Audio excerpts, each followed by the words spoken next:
जय आदिवासी, जय आदिवासी।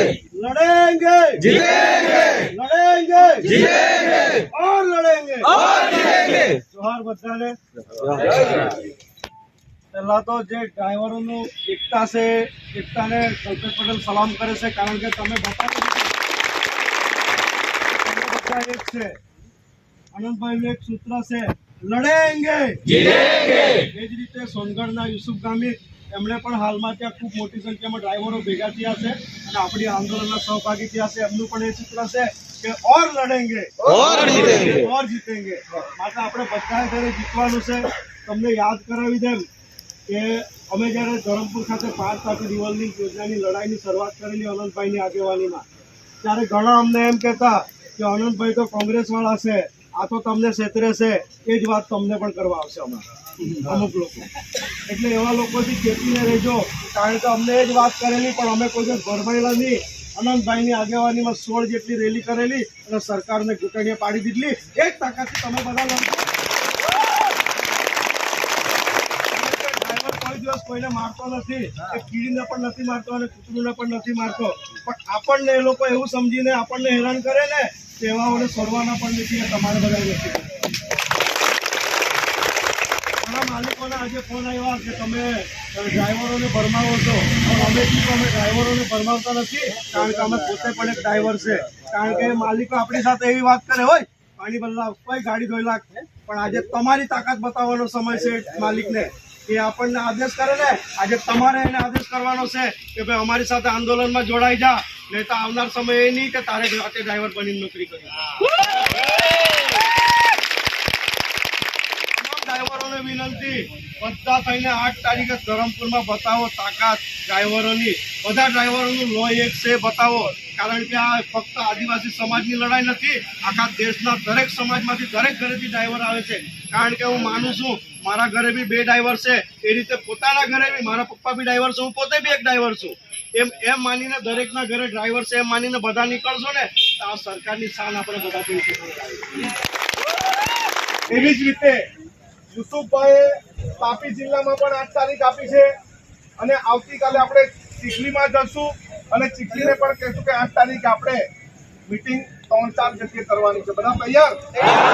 આપણે 3 જિલ્લામાં એક સાથે આ કાયદાનો વિરોધ કરીશું। એટલે માત્ર વાંસદા, ચીખલી, ખેરગામના ડ્રાઈવરો એકલા નથી, ધરમપુરના વલસાડ જિલ્લાના ડ્રાઈવરો વાહન ચાલકો એકલા નથી, તાપી જિલ્લાના વાહન ચાલકો એકલા નથી, આપણે સૌ એ બધાની સાથે છે। કોને બધા? કોને? કોઈને ડર છે? પોલીસનો ડર છે? સરકારનો ડર છે? કોઈથી ડરવાનું નથી। આપણે આપણો હક માંગીને રહેશું। જ્યારે આ કાળો કાયદો પસાર કરતી વખતે કોઈએ એવું નક્કી કર્યું, ત્યાં કોઈ ડ્રાઈવરને પૂછવામાં આવ્યું કે એને પગાર કેટલો મળે, 7 લાખ રૂપિયા જુર્માનો। કોઈની પાસે 5 લાખ છે કે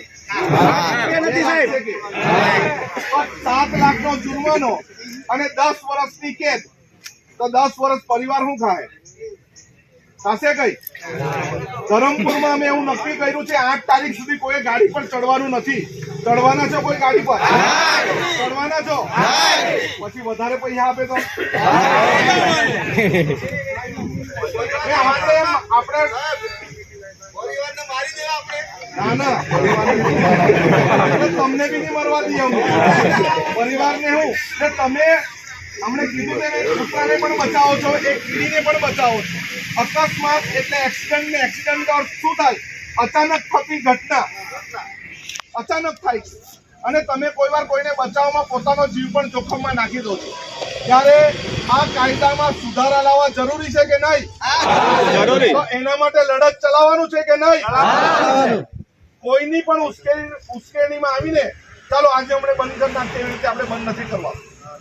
એ તો આપણા આખા આંદોલનને આ લોકો અટકાવી દેશે. પછી આપણામાં એક ડર ચાલ્યો જશે, પોલીસ વાળાએ આને પકડી દા, ફલાણાને પકડી દા.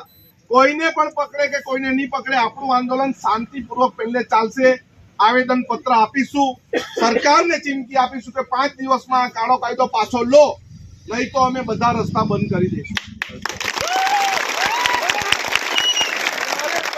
સરકારી તંત્ર આપણને રસ્તા બંધ કરતા રોકે ત્યારે આપણે કહેવાનું અમે આવેદન પત્ર આપ્યું છે, સરકાર નહીં માન્યા એટલે અમારે આ કામ કરવું પડ્યું. અમારે કોઈ પણ કાયદો હાથમાં લેવો નથી, અમારે કોઈ પણ જાતનું જોખમ પણ લેવું નથી, અને અમારે 10 વર્ષની સજા પણ નથી જોઈતી અને 7 લાખનો જુર્માનો પણ નથી જોઈતો. એટલે અમે તમારી સાથે છે, પરંતુ જ્યારે આ કાયદામાં સુધારા લાવે, જ્યારે આ કાયદો જે છે એ કાયદો રદ કરવામાં આવે તો અમે તમારી સાથે રહેશું. 12 તાપી નર્મદા રિવર લિંક પ્રોજેક્ટમાં કેટલી રેલી કરી? 15 રેલી કરી, બધી શાંતિપૂર્વક રેલી કરી. છેલ્લે સરકારમાંથી મુખ્યમંત્રીએ સુરત આવીને એમ કહેવું પડ્યું કે અમે આ યોજના રદ કરીએ છીએ, ત્યારે અમે શાંત થઈ. તો આના માટે પણ એ જ કરવું પડશે. જ્યાં સુધી સરકારમાંથી આપણને એમ ન કહેવામાં આવે કે અમે કાયદાના સુધારા કરીશું અથવા કાયદાને પાછો લઈએ છીએ, ત્યાં સુધી આપણું આંદોલન ચાલુ રહેશે. આપણે આપણું આંદોલન શાંતિથી કરવાનું છે, અને સરકાર જ્યાં સુધી આપણી આ કાયદામાં ફેરફાર ન કરે પછી આપણે રસ્તો રોકો બી કરવું પડશે, તો રસ્તો રોકો કરવાનું છે. કલ્પેશભાઈ બી આપણી વચ્ચે આવ્યા છે.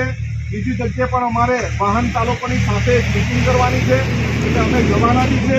એટલે આપણે કલ્પેશભાઈને પણ સાંભળી લઈએ, અને આપણને જ્યાં સુધી સૂચના ન મળે ત્યાં સુધી આપણે કોઈ પણ જાતનું એવું કૃત્ય નથી કરવાનું જેના કારણે કોઈને નુકસાન થાય. બરાબર? બધા તૈયાર છો? કોઈ પણ ગાડી પર ચડવાનું નથી. માલિકોને પણ કેવું કે અમે તમારી સાથે છે, તમે અમારી સાથે રહો, અમારા આંદોલનમાં તમે પણ સહભાગી બનો. તેમને પણ આપણે આ સાથે રહેવાના છે. આપણી રોજીરોટી પણ એમના લીધે ચાલે, એ પણ આવે તો આપણને કોઈ વાંધો નથી. પરંતુ આજે વાંચતા ચૂંટણીના જે પણ આવ્યા હોય એ પોતપોતાનો નંબર છે, જયેશભાઈને આપો, બધાનો નંબર લખો, એક ગ્રુપ બનાવો, અને જે મુજબની સૂચના મળે એ મુજબ જ કરો. કારણ કે કેટલાક લોકો આપણને ઉશ્કેરવાના પ્રયત્ન કરે છે, આપણે ઉશ્કેરવાનું નથી. આપણી એક જ માંગણી છે, આ કાયદો પાછો ખેંચવામાં આવે અથવા આ કાયદામાં સુધારા કરવામાં આવે. જ્યાં સુધી એ નહીં કરવામાં આવે ત્યાં સુધી આપણે આંદોલન ચાલુ રાખીશું. સૌનો આભાર, સૌને જય જોહાર.